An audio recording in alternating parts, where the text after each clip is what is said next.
दोस्तों anti defection law एक बार फिर से न्यूज़ के अंदर है। देखो यहाँ पर आपने जानते होंगे कि महाराष्ट्र के अंदर ना पिछले कुछ समय के अंदर कोई ये पार्टी छोड़ के चला गया, कभी वो पार्टी छोड़ के चला गया। ये बहुत लंबा मसला चला है। अब ऐसे टाइम के ऊपर एंटी डिफेक्शन लॉ भी आना चाहिए, ठीक है ना? और आप जानते हो कि एंटी डिफेक्शन लॉ जो कि 52nd कॉन्स्टिट्यूशनल अमेंडमेंट एक्ट के थ्रू लाया गया था, जिसके द्वारा हमारे संविधान के अंदर 10th शेड्यूल को इंट्रोड्यूस किया गया, ताकि कहीं न कहीं ना ये जो डिफेक्शंस होती हैं और इस वजह से जो गवर्नमेंट की स्टेबिलिटी हैम्पर होती है, उसको कहीं न कहीं रोका जा पाए। ऐसा नहीं ना होना चाहिए कि सुबह एक बंदे ने एक पार्टी जॉइन कर ली, शाम को दूसरी कर ली, फिर कल सुबह उठ के तीसरी जॉइन कर ली। चाहे वो पैसों के लिए हो, चाहे वो अपनी ठीक है मिनिस्टेरियल पोजीशन के लिए हो, किसी भी रीज़न के लिए हो। तो इस वजह से एंटी डिफेक्शन लॉ को लेकर आया गया था, यूजिंग द 10th शेड्यूल उसमें इंट्रोड्यूस भी किया गया था। अब यहाँ पर ना कई बार काफ़ी सारे इश्यूज़ भी गिनाए जाते हैं एंटी डिफेक्शन लॉ के अंदर, कि एक्चुअल में उतना सक्सेसफुल रहा नहीं। एंड साथ ही साथ एक मेजर मुद्दा आता है स्पीकर के रोल के रिगार्डिंग। काफ़ी बार हमें ऐसा देखने को मिला है कि जो स्पीकर होते हैं, वो डिसाइड करते हैं इन डिफेक्शन प्लीज़ के ऊपर। पर काफ़ी बार ना लंबे-लंबे टाइम तक स्पीकर साहब इनके ऊपर कोई फैसला ही नहीं लेते। कि डिफेक्शन के ऊपर जो प्लीज़ होती है ना, उनके ऊपर कोई फ़ैसला ही नहीं लिया जाता बहुत लंबे टाइम के ऊपर। जिस वजह से जो पर्पस है, वो कहीं न कहीं मीट ही नहीं हो पा रहा। अब यहाँ पर ना महाराष्ट्र वाले केस में भी यही सेम चीज़ हो रही है। स्पीकर साहब ने बहुत लंबे टाइम से ना इसके ऊपर कोई फ़ैसला ही नहीं लिया कि क्या करना है। ये जो आपके सेना वर्सेस सेना वाले एमपीज़ हैं, सॉरी एमएलएज़ हैं, और जो आपके एनसीपी वाले जो एमएलएज़ हैं, उनके ऊपर भी कोई भी इस तरह का फ़ैसला नहीं लिया गया। फिर मुद्दा पहुँचा सुप्रीम कोर्ट के अंदर, तो सुप्रीम कोर्ट के जो हमारे जो चीफ जस्टिस ऑफ इंडिया है ना, तो उन्होंने ये बात बोली है कि भैया ये बात ठीक नहीं है। ऐसा नहीं करना चाहिए कि आप बिल्कुल फैसला ही ना लो। तो अभी पता क्या हुआ है? इन्होंने 2 महीने दिए हैं कि 2 महीने के अंदर वहाँ का जो स्पीकर साहब हैं, उनको डिटरमाइन करना है इनकी डिफेक्शन प्लीज़ के ऊपर, और 3 महीने दिए हैं, एक जो दूसरा एनसीबी का बार फेक्शन है, उसके रिगार्डिंग 3 महीने यहाँ पे दिए हैं। चीफ जस्टिस ऑफ इंडिया ने ये बोला है कि इनडेफिनिटली ये चीज़ नहीं होनी चाहिए कि वो उस प्लीज़ के ऊपर बैठे रहें। 2 महीने या 3 महीने इतना टाइम हमने दे दिया, this is a fair and reasonable time. तो डेफिनिटली स्पीकर साहब को इसके अंदर फैसला लेना पड़ेगा।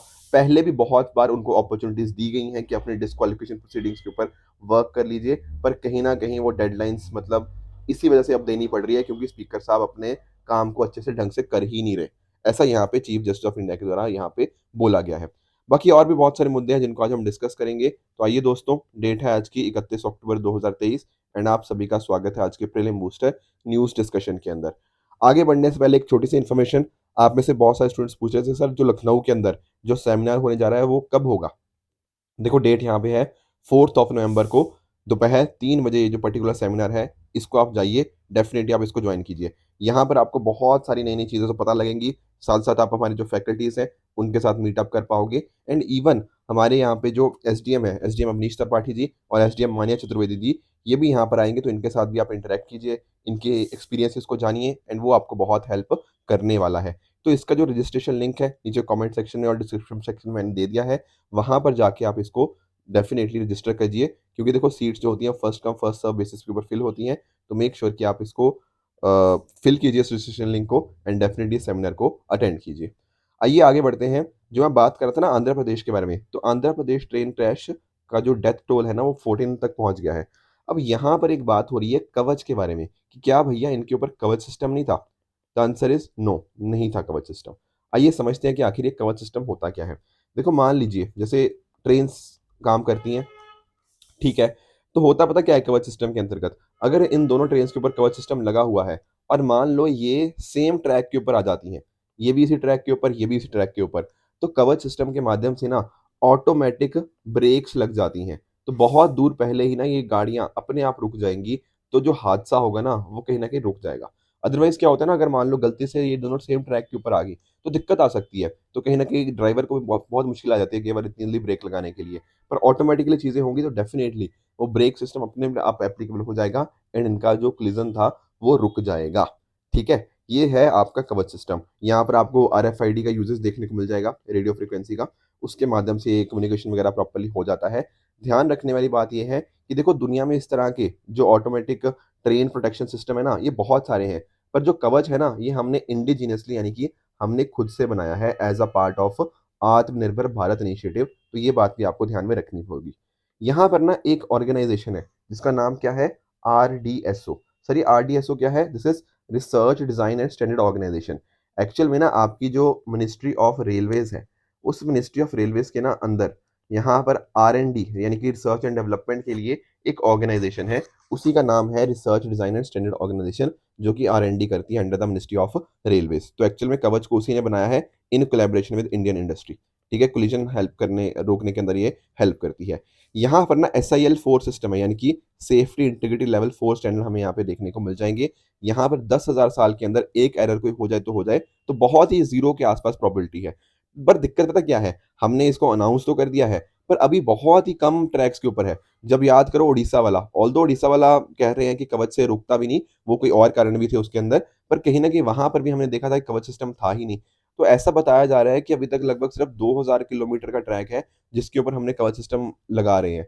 बाकी तो इतना सारा बचा हुआ है, बहुत ज़्यादा इतना मैसिव सिस्टम हमारा बचा हुआ है। साथ में अगर आप नोटिस करो, ठीक है ना, यहाँ पे ऑटोमैटिकली ब्रेक्स लग जाती हैं, जो मैंने डिस्कस भी किया, आपको एसओएस मैसेजेस वगैरह भी यहाँ पे सेंड कर दिए जाते हैं। तो ये सारी बातें यहाँ पे हमें देखने को मिल जाती हैं कि जब भी स्पीड्स हाई स्पीड पे होंगी तब भी ये चीज़ यूज़फुल है। कल को मान लो फॉग वगैरह है, ठीक है, धुंध वगैरह पड़ी हुई है, उस टाइम के ऊपर भी सिग्नल्स जाएँगे एंड अकॉर्डिंगली अपने आप उनकी जो मूवमेंट्स है, वो रुक जाएँगी using the automatic braking system. अच्छी बात कवच सिस्टम के रिगार्डिंग ये भी है कि देखो काफ़ी ये सस्ता भी है। अगर आप दुनिया भर में देखोगे ना ये सिस्टम लगाने के लिए, 1 किलोमीटर के लिए आपको कहीं न कहीं 2 करोड़ रुपए के आस-पास खर्च करने पड़ेंगे। पर इंडिया में यही काम हमने लगभग 50 लाख रुपए के अंदर कंप्लीट हम कर दिया है। मतलब अभी तो काम बहुत कम हुआ है, पर डेफ़िनिटली उसका कॉस्ट कम आएगी, मेरा कहने का पॉइंट ये है। ठीक है? आगे चलते हैं नेक्स्ट टॉपिक की तरफ, that is go red campaign for dyslexia. पहले ना मैं आपको डिस्लेक्सिया समझा देता हूँ, फिर गो रेड कैंपेन के ऊपर आ जाएँगे। देखो कई बार ना बच्चे होते हैं, जैसे फॉर एग्ज़ाम्पल स्पेशली, वो कुछ शब्दों का ना अच्छे से उच्चारण नहीं कर पाते और काफ़ी बार उनका मज़ाक भी उड़ाया जाता है। पर वो बहुत ही गलत चीज़ है, मैं आपको समझाता हूँ। जैसे एनिमल होता है, ठीक है? ANIMAL, कई बच्चे इसको एमिनल बोल देते हैं, राइट? या फिर P ऐसे लिखते हैं हम, ठीक है ना? और Q हम ऐसे लिखते हैं, ठीक है? जैसे इसमें, तो कई बार बच्चे इसमें कन्फ्यूज़ हो जाते हैं इसको देखने के अंदर। B को ऐसे लिखा जाता है, D को ऐसे लिखा जाता है, तो कई बार कन्फ्यूज़न आ जाती है। मुझे पता है काफ़ी लोग समझ नहीं पा रहे होंगे कि सर ऐसे कैसे कन्फ्यूज़न आ जाती है। पर नहीं, देखो ये चीज़ होती है, बहुत सारे बच्चों को होती है, बहुत सारे बच्चों को समझने के अंदर, कुछ चीज़ बोलने के अंदर, कुछ मुश्किल शब्द बोलने के अंदर दिक्कत आती है, ठीक है ना? इसी चीज़ को क्या बोलते हैं? इसी चीज़ को बोलते हैं डिस्लेक्सिया। काफ़ी बार ना बच्चों का मज़ाक उड़ाया जाता है कि यार तेरे से तो ये शब्द ही नहीं बोला जाता। पर एक्चुअली ना ये अपने आप में बहुत ही गलत चीज़ है। लोगों को अवेयरनेस नहीं है बिल्कुल भी डिस्लेक्सिया के रिगार्डिंग, और इस वजह से इन बच्चों का आप मज़ाक उड़ाते हो ऐसे, तो वो गलत चीज़ है। तो इसी चीज़ को क्या बोलते हैं? डिस्लेक्सिया। अब डिस्लेक्सिया के अंदर आपको रीडिंग और राइटिंग के अंदर दिक्कत आ सकती है, कुछ वर्ड्स या साउंड प्रोसेस करने के अंदर दिक्कत आ सकती है, उनको ऑर्डर में दिक्कत आ सकती है, या फिर साउंड रिमेंबर करने के अंदर दिक्कत आती है। पर कहीं न कहीं ना जिनको डिस्लेक्सिया होता है उनके अंदर बहुत सारी और स्ट्रेंथ भी होती हैं, कि उनकी विजुअल स्किल्स बहुत ही स्ट्रॉन्ग होते हैं, 3D स्किल्स उनका, मेमोरी काफ़ी अच्छी होती है उनकी, प्रॉब्लम सॉल्विंग अप्रोच काफ़ी अच्छी होती है। तो ये सारी बातें भी आपको थोड़े पता होनी चाहिए। तो अभी ना लोगों के अंदर अवेयरनेस जनरेट करना बहुत ज़रूरी है, कि देखो ये कोई उस बच्चे की गलती नहीं है कि वो नहीं कर पा रहा। कुछ कारण है उसके पीछे के। तो ये अवेयरनेस लोगों के अंदर जनरेट करने के लिए ना हमारे पास एक कैंपेन हमने रन कर रहे हैं, that is go red campaign for dyslexia. यहाँ पर क्या हो रहा है, इसके अंदर जैसे आपके राष्ट्रपति भवन हो गया, और भी बहुत सारी जो मॉन्यूमेंट्स और बिल्डिंग्स है ना, उनको रेड कलर के अंदर हम लाइट कर रहे हैं, ताकि कहीं न कहीं ना डिस्लेक्सिया के रिगार्डिंग इनकी अवेयरनेस है उसको यहाँ पे जनरेट किया जा पाए। हर साल जो अक्टूबर का महीना होता है, उसको इंटरनेशनल डिस्लेक्सिया अवेयरनेस मंथ के रूप में इसको सेलिब्रेट किया जाता है। तो ये पॉइंट भी आपको पता होना चाहिए। मीनिंग आप समझ गए हो, कोशिश यही होती है कि डिस्लेक्सिया के रिगार्डिंग जो अवेयरनेस है उसको बढ़ाएँ, जो स्टिग्मा है इसके रिगार्डिंग उसको यहाँ पे हम दूर करें। ये पॉइंट्स आई होप आप समझ गए होंगे विद रिगार्ड्स टू डिस्लेक्सिया। अगले टॉपिक की तरफ चलते हैं, दैट इज़ ग्रीन अमोनिया। इसको समझते हैं कि आखिर ग्रीन अमोनिया क्या है? आप लोगों ने जैसे ही ग्रीन अमोनिया सुना होगा ना, तो आपके दिमाग में आएगा होगा, सर हमने ना ग्रीन हाइड्रोजन आपने कई बार पढ़ाया है, पर ग्रीन अमोनिया आपने शायद कभी नहीं पढ़ाया। बिल्कुल ठीक बात है। पहली बात तो मुझे बताओ, ग्रीन हाइड्रोजन याद है ना? तो ग्रीन हाइड्रोजन हम कहाँ पढ़ते थे? हम पढ़ते थे कि यार हाइड्रोजन का कहीं न कहीं हम प्रोड्यूस करते हैं, उसको अलग-अलग पर्पसेज़ के लिए यूज़ करते हैं। याद करो मैंने क्या बताया था, हाइड्रोजन हम कैसे बनाते थे? हम बनाते थे हाइड्रोजन वाटर के इलेक्ट्रोलिसिस से, ठीक है ना? H2 आप जानते हो ना? इसके अंदर जब हम कहीं न कहीं इसके माध्यम से हम यहाँ पे हाइड्रोजन निकाला करते थे, राइट? तो इस तरह से चीज़ होती थी। अब ग्रीन अमोनिया क्या होता है? पहले अमोनिया का मुझे फ़ॉर्मूला बताओ। आप लोग बोलोगे सर अमोनिया इज़ NH3। तो यहाँ पर हमें क्या चाहिए? एक नाइट्रोजन चाहिए, एक हाइड्रोजन चाहिए। उसी के माध्यम से बनेगा, बिल्कुल ठीक बात है। तो हाइड्रोजन जो आता है ना, वो दरअसल में पानी के इलेक्ट्रोलिसिस से ही आता है। तो हाइड्रोजन तो यहाँ से आ गया। अब नाइट्रोजन कहाँ से आएगा? अरे हमारी एयर के अंदर अच्छा खासा नाइट्रोजन देखने को मिलता है ना, तो एयर से हम क्या करते हैं, एयर से सेपरेट करते हैं किसको? नाइट्रोजन को। फिर क्या होता है? ये सारी चीज़ें जब हमने सेपरेट करी, फिर यहाँ से ना हम रिन्यूएबल एनर्जी के सोर्सेज़ के लिए यहाँ पे इनको यूज़ किया जाता है। Getting the point? तो उसीलिए इसका नाम क्या हो गया? Green ammonia. तो पॉइंट यही है, एक अमोनिया का ही फॉर्म है जिसको रिन्यूएबल एनर्जी सोर्सेज़ के माध्यम से यहाँ पे प्रोड्यूस किया जाता है।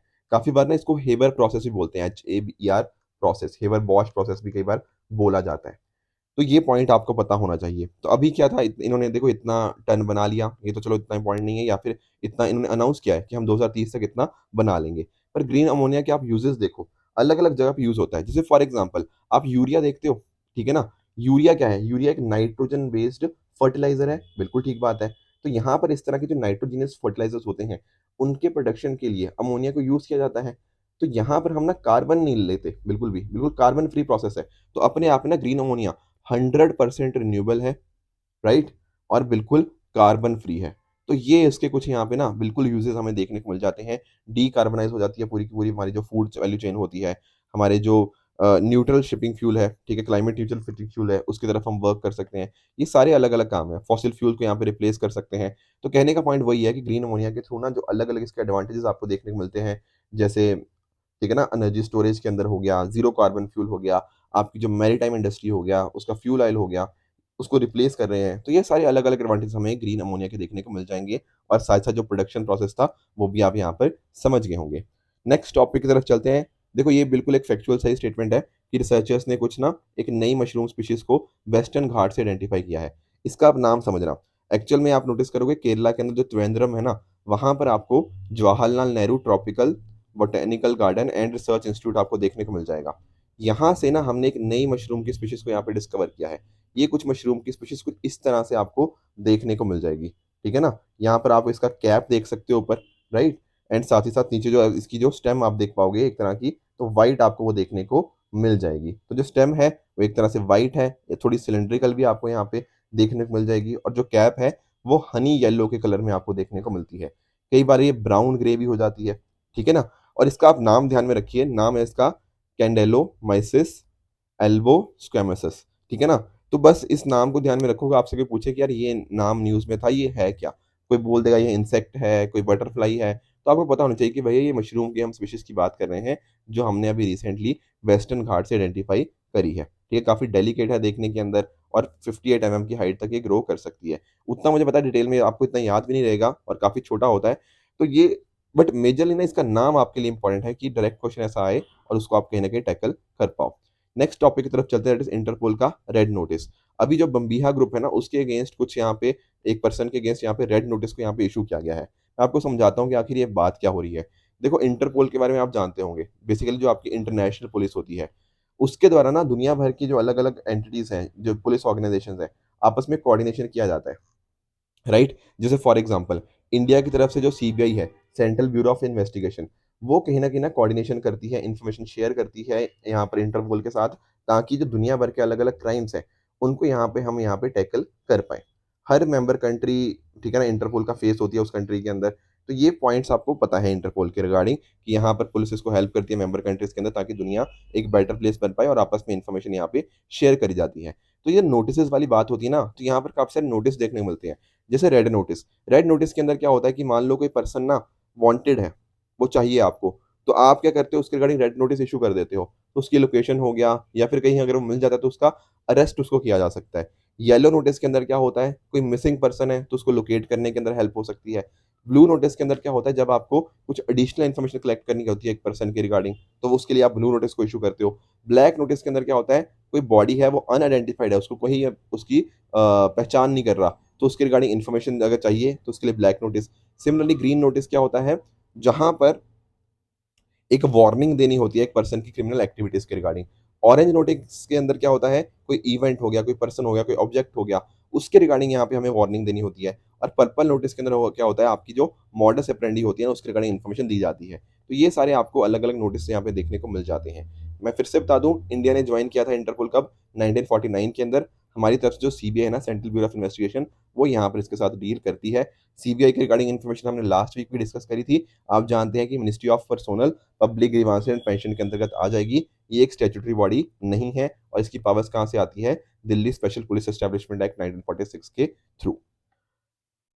एक ना मैंने कल आपको होमवर्क दिया था डार्क पैटर्न के रिगार्डिंग, थोड़ा-सा इसको भी ज़िक्र कर लेते हैं। देखो मिनिस्ट्री ऑफ सिविल एविएशन ने भी यहाँ पे बोला है कि जो अलग-अलग आपके ना इस तरह के डार्क पैटर्न सेल्स होती हैं, इनको साइबर क्राइम की तरह यहाँ पे ट्रीट किया जाना चाहिए। अब आप लोग सोच रहे होंगे सर ये डार्क पैटर्न सेल्स आखिर होती क्या है? देखो बहुत ही सिंपल है।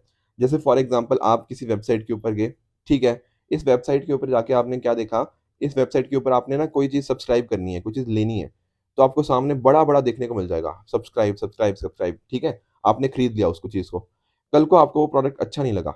आप सोचते हो यार इसको ना अनसब्सक्राइब कर देते हैं, अब मुझे नहीं चाहिए। अब पता है वेबसाइट के अंदर ना आपको अनसब्सक्राइब दिखेगा ही नहीं, या दिखेगा तो बहुत मुश्किल के थ्रू। किसी एक लिंक पे जाओगे, फिर दूसरे पे, तीसरे पे, फिर एक छोटा-सा अनसब्सक्राइब लिखा होगा। तो ये एक दिक्कत वाली बात है। तो यहाँ पर क्या किया जा रहा है, कंपनीज़ आपको एक तरह से थोड़ा फूल बनाने की कोशिश कर रही हैं कि अनसब्सक्राइब शायद होना पॉसिबल ही ना हो, आपको ऐसा लगने लग जाए। Getting it? उसके अलावा हो सकता है कि आप कुछ देख रहे हो, उसके ऊपर एक ऐड आ जाए, ठीक है? आप ऐड के ऊपर क्रॉस के ऊपर क्लिक करने की कोशिश कर रहे हो, पर वो क्लिक ही ना हो रहा हो और उससे कोई नई ऐड खुल जाए। Getting it? या फिर लेट्स से आप कुछ खरीदने जा रहे थे, आपके सामने आ रहा था, आप जैसे अमेज़न पे कुछ खरीदने गए, आपके सामने अगर आ रहा, आपने शर्ट कोई खोल रखी है, आप अभी सोच रहे थे यार शर्ट खरीदूँ या ना खरीदूँ? अचानक से उसने बोला कि भैया आखिरी एक शर्ट बची हुई है, अगर खरीदनी है तो अभी खरीद लो वरना खत्म हो जाएगी। अब आपने पता क्या किया? आपने सोचा यार एक ही शर्ट रह गई है, जल्दी-जल्दी आके खरीद लेता हूँ। तो यहाँ पर क्या हो रहा है? एक्चुअल में शर्टें हैं उनके पास बहुत सारी, पर आपको ना एक तरह का फ़ाल्स पैनिक उन्होंने क्रिएट कर दिया, कि नहीं भैया शर्ट खत्म हो जाएगी, जाके इसको खरीदो। ये सारी चीज़ें क्या हैं? All these things are dark pattern sales. कई बार और भी बहुत सारी चीज़ें होती हैं। आप जैसे मैं ज़ोमैटो के साथ भी कई बार देखता हूँ या बाकी और जगह पर भी, कई बार होता है कि मुझे दिखाया जाता है कि यार ये ₹100 का प्रोडक्ट है, जब मैं जाके उसको खरीदने लगता हूँ, तो वो ₹300 का बन जाता है। पता नहीं और बहुत सारी हंड्रेड्स ऑफ चीज़ें उसके अंदर ऐड कर दी जाती हैं। ये भी है, इसके अंदर ये भी है। तो ये सारी क्या है? ये डार्क पैटर्न सेल्स इनको बोला जाता है, कि बेसिकली ना कई बार एक कंज़्यूमर को बोला जाता है कि आप जो चीज़ खरीद रहे हो, इसको खरीद लो। एक्चुअली आप चाहते नहीं थे उसको खरीदना, पर कहीं न कहीं उसको आपको खरीदने के लिए मजबूर कर दिया जाता है। इस तरह की चीज़ें। तो बहुत सारी अलग-अलग कंपनीज़ एप्पल, अमेज़न ये सारी इस चीज़ के अंदर हमें देखने को मिल जाती हैं। मैंने बहुत सारे एग्ज़ाम्पल्स यहाँ पे आपके लिए दे रखे हैं ताकि आप इसको पढ़ पाओ। जैसे फ़ॉल्स अर्जेंसी तो मैंने आपको बता ही दिया, कि आपको बोला गया है जल्दी से खरीद लो इस चीज़ को। बास्केट स्नीकिंग हो गया, आपने खरीदना कुछ और चाहते थे, पर साथ ही साथ उसने बहुत सारी आइटम ऐड कर दी। आप 3 आइटम लेके चले थे कि 3 आइटम कार्ट के अंदर डाल दो, चेकआउट के टाइम देखते हो 4 आइटम्स हैं, या फिर चैरिटी डोनेशंस वगैरह के अंदर डाल दिया, बिना हमसे पूछे हुए, ठीक है ना? उसी तरह से इंटरफ़ेस कुछ इस तरह से आपने बना दिया कि कुछ इर्रेलेवेंट इन्फॉर्मेशन है उसको हटा दिया, कुछ आपकी कुछ स्पेसिफिक इन्फॉर्मेशन को हाइलाइट कर दिया।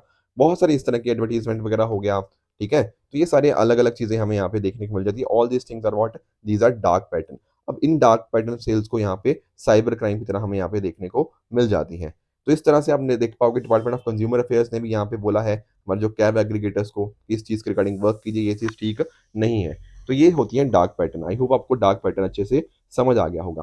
तो आज के डिस्कशन के बेसिस के ऊपर मैं कुछ होमवर्क दे रहा हूँ। एक होमवर्क ना मैंने गंगेटिक रिवर डॉल्फिन के रिगार्डिंग दिया है। बहुत पहले पढ़ाया था, एक बार दोबारा इसको कल डिस्कस कर लेंगे, तो ये भी ट्राई करना, और बाकी दोनों पॉइंट्स तो हमने डिस्कस करे ही हैं आज के सेक्शन के अंदर।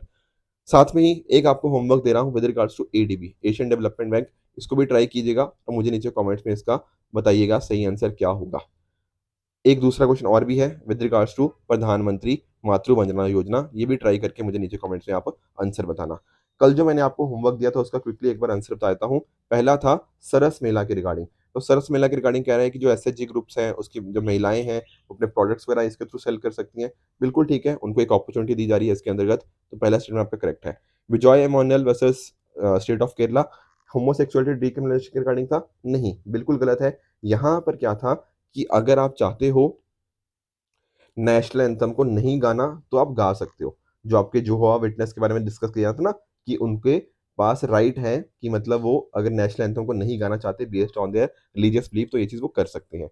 तीसरी बात कह रहा है सेक्शन 67 की अगर हम बात करें आईटी एक्ट की, तो यहाँ पे फ्रॉड या डिसऑनेस्टी को यहाँ पे पेनलाइज़ किया जा रहा है। नहीं भैया, यहाँ पे हमने देखा था जो ऑब्स्सीन कंटेंट की बात करी थी, जो पोर्नोग्राफी वाली चीज़ें थी ना उसको पेनलाइज़ किया जा रहा है, तो ये बात अपने आप में फ़ॉल्स हो जाएगी। एक चीज़ आपके दिमाग में आएगी सर फिर ये कहाँ पर था फ्रॉड वगैरह का? ये एक्चुअली आपका जो सेक्शन 66 का बी, सी और डी है ना, उसके अंतर्गत ये चीज़ दे रखी है। साथ में ही वर्ल्ड एनर्जी आउटलुक के रिगार्डिंग मैंने आपसे क्वेश्चन पूछा था, तो इसका आंसर बहुत ही सिंपल सा है। आपका जो आईईए है यानी कि इंटरनेशनल एनर्जी एजेंसी, उसके द्वारा यहाँ पर इसको लेटेस्ट इसकी रिपोर्ट यहाँ पे रिलीज़ करी गई है, जिसके अंतर्गत बताया गया है कि इंडिया की जो डिमांड है ना काफ़ी तेज़ी से ग्रो करने वाली है। लार्जेस्ट एनर्जी डिमांड इंडिया की यहाँ पे ग्रो होती हुई देखने को मिल जाएगी।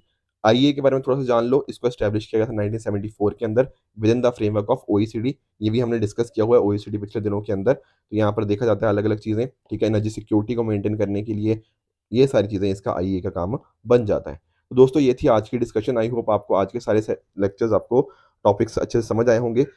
अगर आपको इस लेक्चर की पीडीएफ चाहिए तो आप हमारे telegram channel PW only S official पे जाके इस लेक्चर की पीडीएफ को डाउनलोड करके अपनी प्रिपरेशन को और भी बेहतर बना सकते हो। तो दोस्तों इसी तरह से आप भी अपने एंड पे हार्ड वर्क करते रहिए। Goodbye and good luck.